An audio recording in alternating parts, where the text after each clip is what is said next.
जय हिंद दोस्तों, आप सभी का स्वागत है मेरे YouTube channel Sanjay sir JVS में। आज हम लोग कक्षा 12 का भौतिक विज्ञान पढ़ेंगे। इस भौतिक विज्ञान में पूर्ण आंतरिक परावर्तन और क्रांतिक कोण के बारे में जानेंगे। तो आइए ये देखते हैं, चित्र बना हुआ है। यह है नीचे सघन माध्यम और ऊपर है विरल माध्यम। सघन माध्यम जल है, ऊपर का विरल माध्यम वायु है। यहाँ से प्रकाश की किरण एओ जा रही है, दूसरी प्रकाश की किरण एओ1 जा रही है, तीसरी प्रकाश की किरण एओ2 जा रही है। इसी तरह से और भी किरणें जा रही हैं। जब प्रकाश की किरण सघन माध्यम से विरल माध्यम में जाती है तभी पूर्ण आंतरिक परावर्तन होता है। तो पूछा जाता है कि पूर्ण आंतरिक परावर्तन का शर्त क्या है। पूर्ण आंतरिक परावर्तन का शर्त नंबर 1 है, सघन माध्यम से विरल माध्यम में प्रकाश की किरण जानी चाहिए। दूसरी शर्त है, आपतन कोण का मान क्रांतिक कोण से बड़ा होना चाहिए। तो इस चित्र में देखिए, ये प्रकाश की किरण इधर से जा रही है, ये आपतित किरण हो गई और ये हो गई अपवर्तित किरण।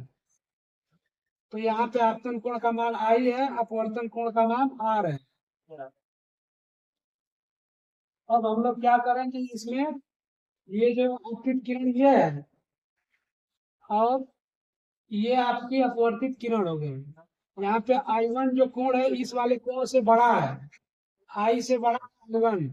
तो ये जो किरण है इस वाले से थोड़ा और ज्यादा लटक जाएगा, यानी अब इसका अपवर्तन कोण का मान बड़ा हो जाएगा। फिर ये तीसरी आपतित किरण ये वाली है। इस बार जो अपवर्तित किरण पहले शुरू में यहाँ पे थी, दूसरे में यहाँ पे थी, तीसरे में ऐसे हो गई, तीसरे में अपवर्तित किरण यहाँ पे हो गई। इस समय अपवर्तन कोण का मान 90 डिग्री है। जिस समय अपवर्तन कोण का मान 90 डिग्री है, ठीक उसी समय आपतन कोण का मान इस चित्र में I1 है। तो जिस आपतन कोण के लिए अपवर्तन कोण का मान 90 डिग्री होता है उसे हम लोग क्रांतिक कोण कहते हैं। इसकी परिभाषा क्रांतिक कोण की लिखते हैं। फिर सघन माध्यम में बना हुआ वह कोण, सघन माध्यम में बना वह आपतन कोण इस चित्र में I1 है, जिसके लिए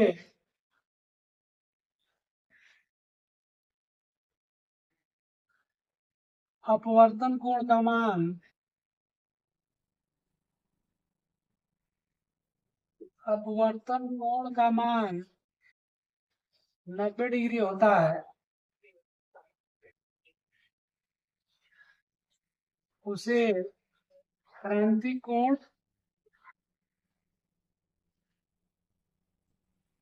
कहते हैं। क्रांतिक कोण कहते हैं, क्रांतिक कोण को C से दिखाते हैं। अब हम लोग चौथे पॉइंट की तरफ चलते हैं। ये जो प्रकाश की किरण है, प्रकाश की किरण यहाँ जा रही है, ये हो गया आपतित किरण यहाँ पे, और अपवर्तित किरण हो गया पहले शुरू में यहाँ फर्स्ट में, दूसरे में यहाँ, फिर तीसरे में यहाँ पर, और चौथे में यहाँ पे। तो प्रकाश की किरण चौथे बार में इधर घूम जा रही है। तो इसमें हम लोग देख रहे, प्रकाश की किरण दूसरे माध्यम में नहीं जा रही है बल्कि पहले माध्यम में ही लौट आ रही है। इस घटना को पूर्ण आंतरिक परावर्तन कहते हैं। इस घटना को पूर्ण आंतरिक परावर्तन कहते हैं। इसका हम लोग पूर्ण आंतरिक परावर्तन परिभाषा इस तरह से दे सकते हैं, जब प्रकाश की किरण सघन माध्यम से विरल माध्यम में जा रही हो और यदि आपतन कोण का मान धीरे धीरे बढ़ाते जाएं तो वह आपतन एक समय ऐसा आता है जब एक विशेष आपतन कोण के लिए अपवर्तन कोण का मान 90 डिग्री हो जाता है। इस आपतन कोण को क्रांतिक कोण कहते हैं। यदि आपतन कोण का मान क्रांतिक कोण से बड़ा अधिक हो तो प्रकाश की किरण दूसरे माध्यम में न जाकर के पहले माध्यम में ही लौट आती है। इस घटना को पूर्ण आंतरिक परावर्तन कहते हैं। दोस्तों, मुझे आशा है कि आप लोगों को दोनों परिभाषाएं समझ में आ गई होंगी। अब यहाँ पे आपको ये बताना है कि ये जो किरण यहाँ से जा रही है, यहाँ से इसको आपतित किरण कहते हैं। ये वाली जो किरण है इसको हम लोग अपवर्तित किरण कहते हैं। यहाँ से ये किरण जा रही है, ऐसे आ रही है, इस किरण को क्या कहते हैं आप लोग कमेंट करके इसको बताइए कि इस किरण को क्या कहते हैं, कौन सी किरण है। तो फिर मिलते हैं अगले दिन किसी वीडियो में, तब तक के लिए जय हिंद जय भारत।